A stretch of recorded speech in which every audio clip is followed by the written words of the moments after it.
இன்னைக்கு நம்மளோட நேர்களுக்காக என்ன சமைக்க போறீங்க? இன்னைக்கு நம்ம வந்து ஒரு சீசனல் ஃப்ரூட்னு சொல்லுவாங்கல்ல, நாவல் பழம் வச்சு ஒரு அல்வா பண்ண போறோம். இப்போ சீசன்ல இருக்கக்கூடிய ஒரு பழம். ஸோ எங்க பார்த்தாலும் ஈஸியா கிடைக்கும். ஸோ அதை வச்சு ஒரு அல்வா சாதாரணமா சாப்பிட்டாலே அது சூப்பரா இருக்கும். அதுல வேற இன்னும் ஸ்வீட் செஞ்சு சாப்பிட போறோமா? ஓகே, தேவையான பொருட்கள் நாவல் பழம், சோள மாவு, நெய், முந்திரி, பாதாம், திராட்சை, நாட்டு சர்க்கரை, ஏலக்காய் தூள். ஓகே, ஸோ தேவையான பொருட்கள் எல்லாமே வந்து தயாரா இருக்குது. ஸோ ஃபர்ஸ்ட் இப்போ என்ன பண்ண போறோம்? நாவல் பழத்தை நாவல் பழம் வாங்கி அதை வந்து கொஞ்ச நேரம் வந்து சால்ட் வாட்டர்ல நம்ம போட்டு சோக் பண்ணி வச்சோம்னா அதில் இருக்க அந்த டஸ்ட்ஸ் எல்லாமே போயிடும். அதுக்கப்புறமா நம்ம அதை எடுத்துட்டு அதில் இருக்க அந்த விதை, அதாவது அந்த கொட்டையை மட்டும் நம்ம தனியாக எடுத்துட்டு அந்த சத பகுதி இருக்குல்ல அதை எடுத்து நல்லா வந்து கிரைண்ட் பண்ணி வச்சுக்கணும். ஓகே, ஸோ விழுதை எடுத்து வச்சு தான் நம்ம ஆமாம். ஓகே, ஸோ இப்போ என்ன பண்ண போறோம்? இப்போ ஃபர்ஸ்ட் கடாயை ஆன் பண்ணி நம்ம முந்திரி, திராட்சை இதெல்லாம் வச்சிருக்கோம்ல, இது எல்லாமே வீட்டுக்கு வறுக்கிற மாதிரி வறுத்துக்கலாம். இப்போ நம்ம வந்து பாதாமையும் முந்திரியும் சாப் பண்ணிக்கலாம். இது சூடா எடுத்து நெய் போட்டுடலாமா? நெய் போட்டுக்கலாம். நெய் வந்து நல்லா ஒரு 2 ஸ்பூன் போல் போட்டுக்கலாம். இது கொஞ்சம் நல்லா மெல்ட் ஆகட்டும். ஸோ இப்போ இது மாமா இருக்கும்போது ஃபஸ்ட்டு நம்ம வந்து முந்திரி போட்டுக்கலாம். முந்திரியா பாதாம் ஃபஸ்ட்டு போடணும்? இல்லை, முந்திரி ஃபஸ்ட்டு போட்டுக்கலாம். முந்திரி வந்து சீக்கிரமாகவே வந்து நம்மளுக்கு கலர் வந்து சேஞ்ச் ஆகிடும். ஸோ முந்திரி, பாதாம், திராட்சை. ஆமாம். இன்னும் வேறு ஏதாவது நட்ஸ் போடணும்னா? நட்ஸ் வேணும், நான் போட்டுக்கலாம்.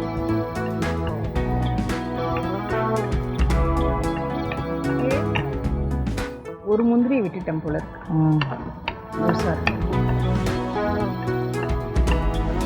ஸோ இது இப்படி கொஞ்சம் பெரிய சைஸ்லையும் கட் பண்ணிக்கலாம், இல்லைன்னா இன்னும் நல்லா சீவின மாதிரியும் போட்டுக்கலாம், இல்லை முழுசாகவும் போட்டுக்கலாம்.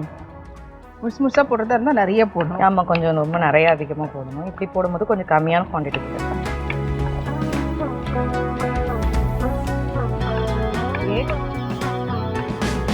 இப்போ திராட்சை போட்டலாமா? திராட்சை கடைசியாவா? இது எடுத்துட்டு அதுக்கு அடுத்து திராட்சை போட்டு ஒன்றா போட தேவையில்லையே? ஒன்று அப்படி போட வேண்டாம். எல்லாமே ஆமாம் ஒரே கலர் ஒரே மாதிரி இதுவாகிடும். இப்போ நம்ம ஒன்று சீக்கிரமா இதுவாகும், ஒன்று லேட் ஆகும். அந்த மாதிரி முந்திரி எடுத்துட்டு தான் பாதாம், முந்திரி எடுத்துட்டு பாதாம் அடுத்து கிரேட். இப்போ நாவப்பழம் ஜூஸ் குடிப்பாங்க, பட் அல்வா எப்படி? நாகப்பழம் ஜூஸ் எப்படி நம்ம வந்து அந்த பல்ப் எடுத்து பண்ணுறோமோ அதே மாதிரி தான் அல்வாவும். அந்த பல்ப் மட்டும் தான் எடுத்து பண்ண போகிறோம். இல்லை, அல்வா மாதிரி எப்படி இருக்கும்னு யோசிச்சுப்பாங்க. ஆனால் இப்போ அல்வா செய்யணுன்னா எவ்வளோ பழம் எடுக்கணும்? இல்லை, நம்ம என்ன குவான்டிட்டிக்கு நம்ம பழம் எடுக்கிறோமோ, இப்போ ஒரு 1/4 கிலோ அந்த ரேஞ்சில் அந்த மாதிரி எடுக்கிறோன்னா நமக்கு பழமாக அது அல்வாவாக வரும்போது நம்மளுக்கு ஒரு 200 கிராம் அதுக்கு மேலே தான் வரும் நம்ம. ஏன்னா வந்து பழம் எடுக்கிறோன்னா அதுக்குள்ளே ஆமாம் அந்த சீடெல்லாம் நம்ம வெளியில் எடுத்து ஒரு 1/2 கிலோ எடுத்தோம்னா அதில் 1/4 கிலோ அளவுக்கு தானே நம்ம ஃப்ளஷ் கிடைக்கும். அதான் சொன்னேன், நம்ம இப்போ ஒரு 1/4 கிலோ எடுக்கிறோன்னா நம்மளுக்கு வந்து ஒரு 200 கிராம் போல தான் அந்த பழம் கிடைக்கும்.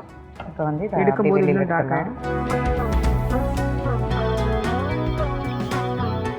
ஸோ அதனால் பாதிக்கு பாதி குவான்டிட்டியில் தான் கிடைக்கும்.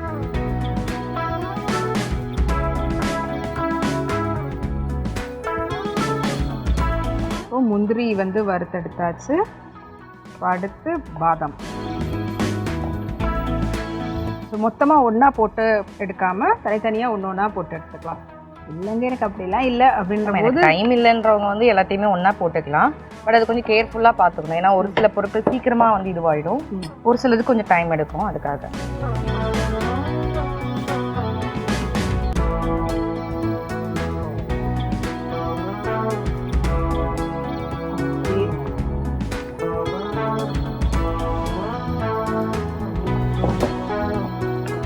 இது ரொம்ப நேரம் கூட கிடையாது. பாதாம் டக்குன்னு நம்ம எடுத்துடலாம். ஏன்னா ஏற்கனவே நல்ல சட்டி சூட்டில் இருக்குது. ஸோ அதனால் லைட்டாக அப்படி போட்டதுமே கலர் அப்படி சேஞ்ச் ஆகும். ஈவன் வால்நட், சாரப்பருப்பு, இந்த மாதிரி நட்ஸ் வெரைட்டியில் இருக்கக்கூடிய எது வேணாலும் நீங்கள் வந்து ஆட் பண்ணிக்கலாம்.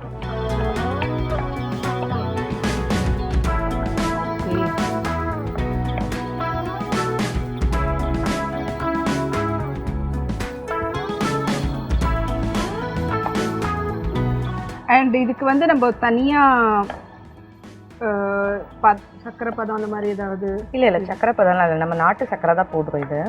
ஏன்னா இது நாகப்பழன்றதுனால ஃபுல்லாக ஹெல்த் பெனிஃபிட் இருக்கணும்னு ஒயிட் சுகர் நம்ம ஆட் பண்ணலை. ஓகே, நம்ம நாட்டு சக்கரை தான் போடுறோம். ஸோ கரைஞ்சா மட்டும் போதும். பாகு பதம் அந்த மாதிரிலாம் எதுவுமே வேண்டாம். இப்போ வந்து திராட்சை வச்சுக்கோம். திராட்சை போட்டுக்கலாம்.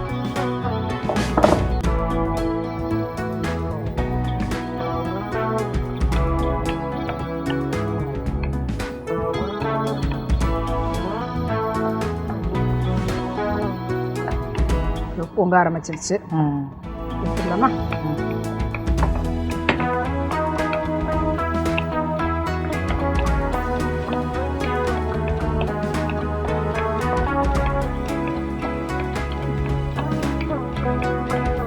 ஃபுல்லாக நல்லா இதுவாகிடுச்சு.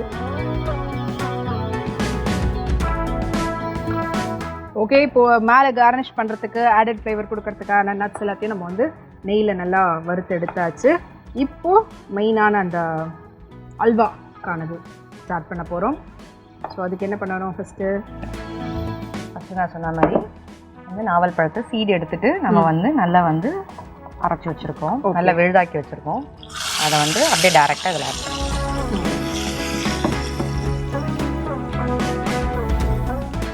இப்போ இது என்ன மாதிரி ஃப்ளேமில் வச்சு நம்ம பண்ணணும்? இது லோ ஃப்ளேம்லேயே வச்சுக்கலாம் நம்ம.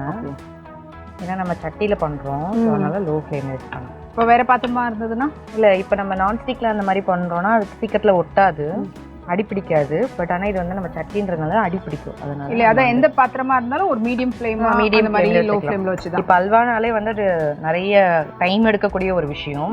ஸோ அதுக்கு வந்து கொஞ்சம் மீடியம் ஃப்ளேமில் இருந்து பண்ணுறதே பெஸ்ட்டு. இப்போ இதில் வந்து நம்ம நெய்யில் வந்து இதை வதக்கும் போது நமக்கு ஒரு ஸ்மெல் வரும், ஒரு ராவான ஒரு ஸ்மெல் வரும். ஸோ அந்த ஸ்மெல் வந்து நல்லா வந்து இதுலேருந்து போகணும். ஓகே, அது வரைக்கும் நம்ம ஆமாம்.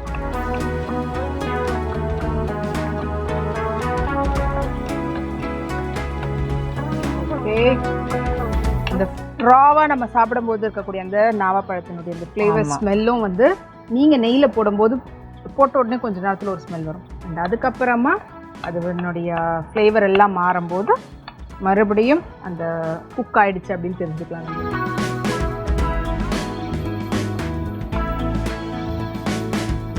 நாவப்பழம் கொஞ்சம் ஓவர் ஸ்வீட்டுன்னு சொல்ல முடியாது.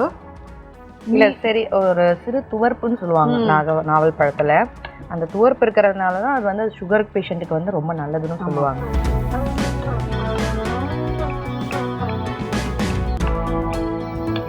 ஸோ அதனால ஸ்வீட்னஸ் எப்படி நம்ம வந்து இதுக்கு ஆட் பண்ணுறது? இப்போ நான் வந்து 250 கிராம், இப்போ ஒரு 1/4 கிலோன்னு வச்சுக்கோங்க. 1/4 கிலோனா அந்த சீடெல்லாம் எடுத்ததுக்கப்புறம் நம்மளுக்கு ஒரு 200 கிராம் போல் கிடைக்கும். ஒரு 1/2 கிலோ நம்ம எடுத்துருந்தோம் பழம். அதே இப்போ சீடு போக ஒரு 1/4 கிலோ ஆகிருக்கு, பாதின்னு சொல்லலாம். சீடு போக 1/4 கிலோலாம் ஆகாது, ஒரு 100 கிராம் அந்த அளவுக்கு தான் சீடு போகும். சீடு இவ்வளோ பெருசு இருக்குது இல்லைங்க? இல்லை, வெயிட் இருக்காது, ரொம்ப வெயிட் இருக்காது, வெயிட் இருக்காது. ஸோ அதனால அது போயிடுச்சுன்னா இப்போ 200 கிராம் போல் வச்சுக்கோங்களேன். அந்த ரேஞ்சுக்கு ஒரு 150 கிராம் போல் நம்ம நாட்டு சக்கரை ஆட் பண்ணிக்கலாம். 200 கிராம் அதுலேருந்து ஒரு 50 கிராம்ஸ் கம்மி பண்ணி சர்க்கரையை வந்து ஆட் பண்ணணும். அண்ட் இப்போ தான் பிகினர்ஸாக இருக்கிறவங்களுக்கு உங்களுக்கு கரெக்டான மெஷர்மெண்ட் தெரிலனா மெஷர்மெண்ட் பவுல்ஸ் இருக்குது, அதில் கூட நீங்கள் எடுத்து மெஷர் பண்ணி கூட நீங்கள் ஆட் பண்ணிக்கலாம். இப்போ வந்து நம்ம இதில் நாட்டு சக்கரை ஆட் பண்ணிக்கலாம். ஓகே,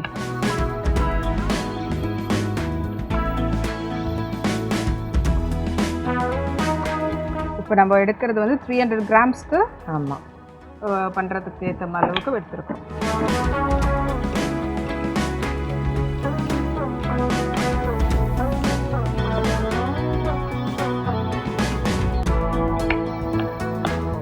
இப்போ அந்த நாட்டு சக்கரை போட்டதும் கலர் வந்து நம்ம மறுபடியும் கலர் சேஞ்ச் ஆகும், நமக்கு டீப் கலரில் வந்துருக்குது. இப்போ அந்த நாட்டு சக்கரை வந்து நல்லா கரையணும்.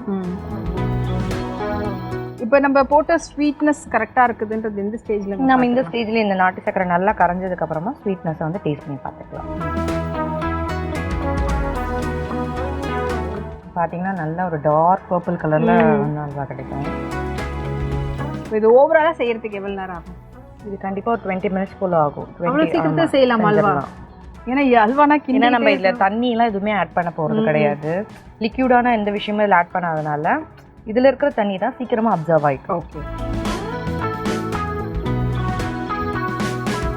இப்போ இந்த ஸ்டேஜில் இதில் கொஞ்சமாக ஏலக்காய் தூள் போட்டுக்கலாம்.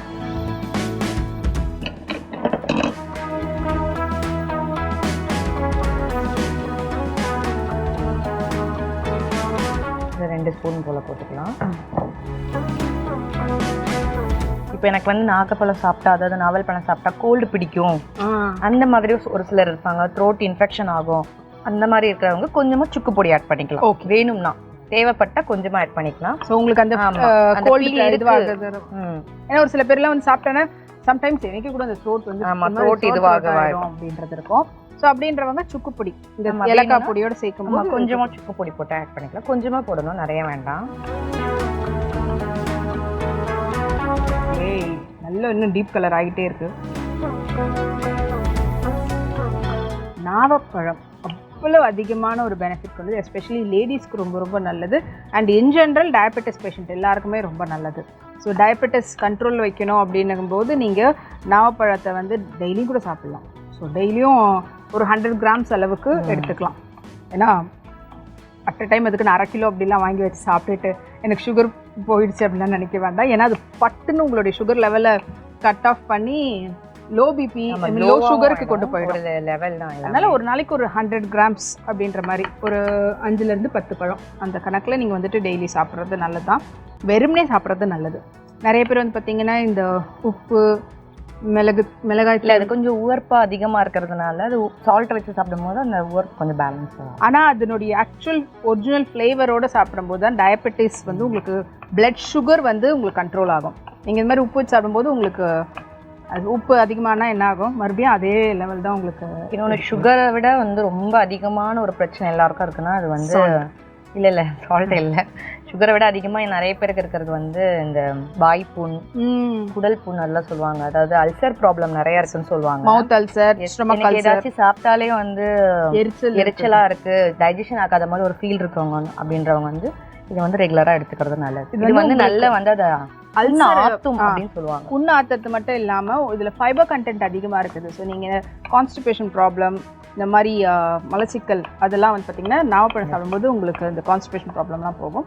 ஸோ இதுக்கும் ஃபைபர் கண்டென்ட் அதிகமாக இருக்கிறதுனால உங்களுடைய தேவையில்லாத எல்லாத்தையுமே வந்து ஸோ அவ்வளவு நிறைய ஆன்டி ஆக்சிடென்ட், ஸோ எதிர்ப்பு சக்தி அதிகமாக கொடுக்கக்கூடியது.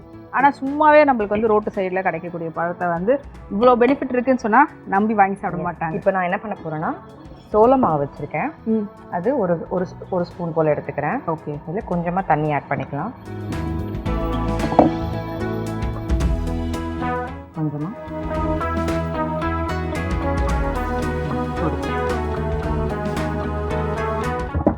இப்போ இது எப்படியே விட்டுட்டோம்னா ஜாமுன்.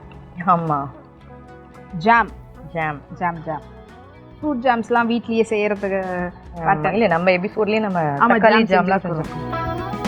இந்த சீசன் டைமில் வந்து இதெல்லாம் கொஞ்சம் நல்லா ஈஸியாக கிடைக்கும். ஸோ செஞ்சு நம்ம வந்து ஸ்டோர் பண்ணி வச்சுக்கலாம். ஸோ இந்த ஸ்டேஜில் வந்து ஒரு ஃபியூ ட்ராப்ஸ் லெமன் போட்டு நம்ம ஸ்டோர் பண்ணி வச்சிட்டோம்னா ஜாம் நீங்கள் வந்து நீங்களே வாங்கின பழம் அண்ட் எந்த ஒரு ஆர்டிஃபிஷியலும் இல்லாமல் நம்ம வந்து செஞ்சு கலருமே எதுவுமே இல்லாமல் சுகர் இல்லாமல் ஆக்சுவலாக அது இல்லாமல் செய்யணும். இப்போ வந்து குழந்தைங்களும் சாப்பிட்றதுக்கு ஒரு ஸ்பூன் போல் சோள மாவு எடுத்து தண்ணி போட்டு மிக்ஸ் பண்ணியிருக்கேன். இந்த தண்ணியை வந்து இதில் ஆட் பண்ணிக்கலாம். இப்போ தெரியுது திக்கன் ஆகிறதுக்கான விஷயம். அண்ட் இப்போ இது போடுறதுனால ஸ்வீட்னஸ் வந்து இல்லை, அதெல்லாம் குறையாது. ஓகே, இப்போ ஃப்ளேமை கொஞ்சம் அதிகப்படுத்தி வச்சு கொடுக்கலாம். ஏன்னா சோள மாவு போட்டதுமே அது கெட்டி தட்ட ஆரம்பிக்கும். இந்த ஸ்டேஜில் இந்த நெய் கொஞ்சமாக ஆட் பண்ணுங்க. போதுமா? இன்னும் ஒரு ஸ்பூன் போல். ஸோ இதில் வந்து நம்ம வச்சுருக்க இந்த நட்ஸ் இது போதுமா? இப்போ நட்ஸு போட்டுடுறேன். போட்டதுக்கப்புறமா கொஞ்சமாக இருக்குது, ஏன்னா அது எல்லாமே போயிட்டு அதில் மிக்ஸ் ஆகணும்.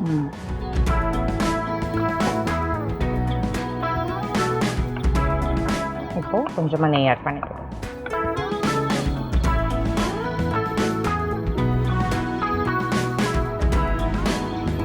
போதுமா?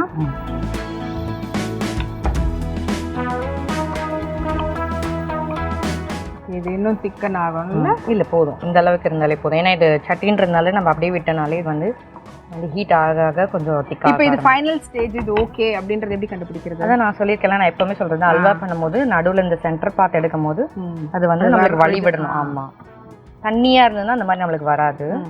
ஸோ அதை வந்து கரெக்டாக அந்த ஸ்டேஜுக்கு வந்துருச்சுன்னா அந்த மாதிரி நம்மளுக்கு வரும். ஓகே, இப்போ பார்த்தீங்கன்னா இது இந்த கலர்ன்றதுனால உங்களுக்கு தெரியாது சரியா, இது எடுக்கும் போது எங்கேயுமே ஒட்டாமல் தான் வருது. ஓகே, கருப்பு அடியில் சட்டினியும் கருப்பாக இருக்கிறதுனால தெரியல. இப்போ நீங்கள் ஒரு பேன்லலாம் பண்ணிங்கன்னா எடுக்கும்போது உங்களுக்கு கொஞ்சம் ஈஸியாக. ஃபர்ஸ்ட் அப்படியே ஒட்டிட்டு இருந்தது, இப்போ அப்படியே ஒட்டாமல் வருது. சூப்பர். ஸோ இது அவள் தான் இன்னும் கொஞ்ச நேரத்தில் திக்கன் ஆகிட்டு நம்ம எடுத்து பிளேட்டிங் பண்ண வேண்டியது தான். அண்ட் அதுக்கு முன்னாடி எப்படி நம்ம செஞ்சோன்ற செய்முறை விளக்கத்தை சுருக்கமாக நேரில் சொல்லிவிடுங்களேன். ஃபஸ்ட்டு நம்ம ஒரு கடாயை வச்சுக்கிறோம். அந்த கடாயில் தேவையான அளவுக்கு நெய் போட்டுக்கிறோம். நெய் நல்லா ஹீட் ஆனதும் அதில் வந்து முந்திரி, பாதாம், திராட்சை 3 வந்து தனித்தனியாக ரோஸ்ட் பண்ணி எடுத்து வச்சுக்கிறோம். அடுத்து நாவல் பழத்தை எடுத்து அதில் இருக்க சீடெல்லாம் நீக்கிட்டு அந்த சதையை மட்டும் நல்லா குழைய அரைச்சி வச்சுக்கிறோம். அந்த குழைய அரைச்சி வச்ச அந்த இது வந்து பேஸ்ட்டை வந்து நெய் போட்டிருக்க அதே பாத்திரத்தில் போட்டு நல்லா மிக்ஸ் பண்ணி அதில் இருக்கக்கூடிய ஒரு ரா ஸ்மெல் போகும். அந்த ரா ஸ்மெல் போனதுக்கப்புறமா நம்ம வச்சுருக்க நாட்டு சர்க்கரை ஆட் பண்ணுறோம். நாட்டு சர்க்கரை வந்து நல்லா கரைஞ்சதுக்கப்புறமா ஏலக்காய் பொடி போடுறோம். ஏலக்காய் பொடியும் நல்லா மிக்ஸ் ஆனதுக்கப்புறமா 1 ஸ்பூன் போல் சோள மாவு எடுத்து அதில் கொஞ்சமாக தண்ணி வந்து மிக்ஸ் பண்ணி அது கெட்டி ஆகிறதுக்காக நம்ம மிக்ஸ் பண்ணுறோம். அது நல்லா கெட்டியாகி வரும்பொழுது அதில் வந்து நம்ம வந்து வறுத்து வச்சுருக்க முந்திரி, பாதாம், திராட்சை இது எல்லாமே போட்டு மிக்ஸ் பண்ணி நடுவில் கொஞ்சம் கொஞ்சமாக நெய் ஆட் பண்ணி நல்லா அது தளர வர அளவுக்கு நம்ம வந்து ரெடி பண்ணிட்டோம்னா நம்மளுடைய நாவல் பழ அல்வா வந்து ரெடி ஆகிடும். ஓகே, ஸோ நாவல் பழ அல்வா வந்து எப்படி செய்யணும் அப்படின்ற செய்முறை விளக்கத்தை சுருக்கமாக கேட்டிருப்பீங்க. இப்போ நம்மளுடைய அல்வா நம்ம அல்வா ரெடி ஆகிடுச்சு. நம்ம போட்ட அந்த நெய் எல்லாமே வெளியே வர ஆரம்பிச்சிருச்சு. இது வந்து அந்த பட்டர் ஷீட்டில் நம்ம போட்டு வச்சோன்னா கொஞ்சம் நேரத்தில் ஆறி செட் ஆகிடும். ஸோ நம்மளுக்கு அந்த அளவுக்கு டைம் இல்லாதனால இப்போ நம்ம அதை அல்வா மாதிரி எடுத்து சாப்பிட போகிறோம். ஸோ இதை நீங்கள் வந்து நல்லா ஸ்டோர் பண்ணி வைக்கணும்னா நல்லா ஆற விட்டுட்டு அதுக்கப்புறமா விடும்போது நீங்கள் கட் பண்ணி ஸ்லைஸாக இல்லை குழந்தைங்கலாம் இருக்கிறாங்கன்னா அவங்களுக்கு பிடிச்ச மாதிரியான ஷேப்ஸ் எல்லாம் கட் பண்ணி கொடுத்தோன்னா அவங்களும் எனக்கு பிடிச்ச ஸ்மைலி, எனக்கு பிடிச்ச ஸ்கொயர் அப்படின்ற மாதிரிலாம் கூட சாப்பிட்றதுக்கு நல்லாயிருக்கும். இது ரெடி ஆகிடுச்சு. இதை ஆஃப் பண்ணிடுறேன். ஓகே, ஃபைனலாக இதில் ஒரு ஸ்பூன் போல் கீ ஆட் பண்ணிக்கலாம். சும்மா கொஞ்சமாக கட் பண்ணி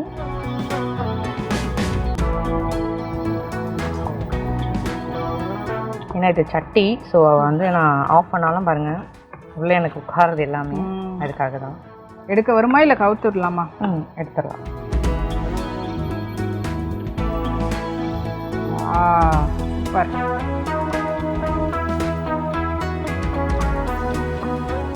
ரொம்ப நம்ம விட்டுட்டோம்னா ரொம்ப வந்து கட்டியாகி சாப்பிட்றதுக்கு ஒரு இதுவும் இல்லாமல் ஆகிடும். இது ஆற விட்டாலே ஆட்டோமேட்டிக்காக வந்து அந்த வளவலன்னு ஒரு பதம் வரல அந்த மாதிரி பதத்துக்கு வந்துடும்.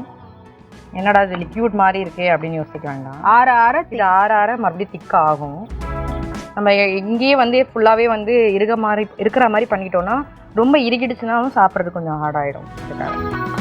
ஸோ ஏன்னா அந்த தவாலையே விட்டுறாதீங்க, ஆறுறதுக்கு அப்புறமா எடுக்கலான்ட்டு அது ரொம்ப திக்கான ஆகிடும். ஸோ அதனால் முதல்ல எந்த பாத்திரத்தில் செய்கிறீங்களோ அந்த பாத்திரத்துலேருந்து வெளியில் எடுத்துடுங்க. வெளியில் எடுத்துட்டு அப்புறமா வேறு எதாலையாவது மாற்றிட்டு ஆற விடுங்க. பார்த்தாலே தெரியும், ஏன்னா தண்ணியாக இல்லை. இது பாருங்கள் கொட்டுற மாதிரி தான் இருக்கு. ஓகே, ஸோ இப்போ நம்மளுடைய நாவல் பழம் அல்வா வந்து கொஞ்சம் ரெடியாக இருக்குது. ஸோ இதை எடுத்து டேஸ்ட் பண்ண வேண்டியது தான்.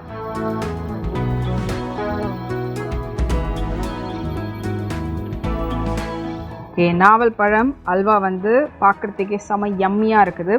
ஸோ டேஸ்ட் பண்ணிட்டு எப்படி இருக்குதுன்னு சொல்கிறேன்.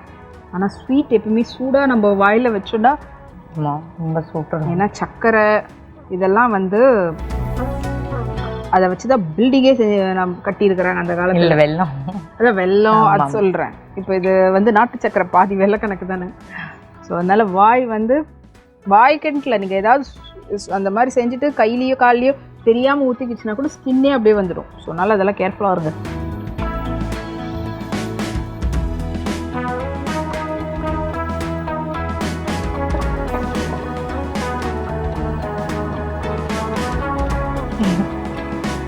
நான் எதிர்பார்க்கவே இல்லை. இல்லை, இந்த அல்வா நான் சாப்பிட்டதில்லை. ஸோ அதனால ஒரு மாதிரி டிஃப்ரெண்ட்டாக இருக்குது. நான் எப்படி இருக்கும் ஏன்னா நம்ம வெறும் பழம் சாப்பிடும்போது வேறு மாதிரி இருக்கும். இல்லை நீங்கள் வந்து ஃபீல் பண்ணீங்க அந்த எப்படி இது ஒரு டிஃப்ரெண்ட்டான ஏதாச்சும் ஒரு டேஸ்ட் வருமா? இது ரெகுலராக அல்வா சாப்பிட்ற டேஸ்ட்டு தான் வரும். Super, thank you so much. Thank you. And நீங்களும் ட்ரை பண்ணி பாருங்கள். ட்ரை பண்ணி பார்த்துட்டு உங்களுடைய ஃபீட்பேக் வந்து சொல்லுங்கள். அதற்காக நீங்கள் தொடர்பு கொள்ள வேண்டிய 89399050 எண்ணுக்கு தொடர்பு கொள்ளுங்கள். Thank you so much. சூப்பரான ஸ்வீட் செஞ்சு கொடுத்ததுக்கு. அண்ட் இதே போல் இன்னொரு எக்ஸலண்டான டிஷ்ஷோட மீண்டும் அனைவரும் நம்மளுடைய அடுத்த இந்தியாவின் நம்பர் 1 டீலர் வசந்த் & கோ வழங்கும் கிராமத்து சமையல் நிகழ்ச்சியில் சந்திக்கும் வரை உங்களிடமிருந்து விடைபெறுவது நான் சௌமியா மற்றும் திவ்யா.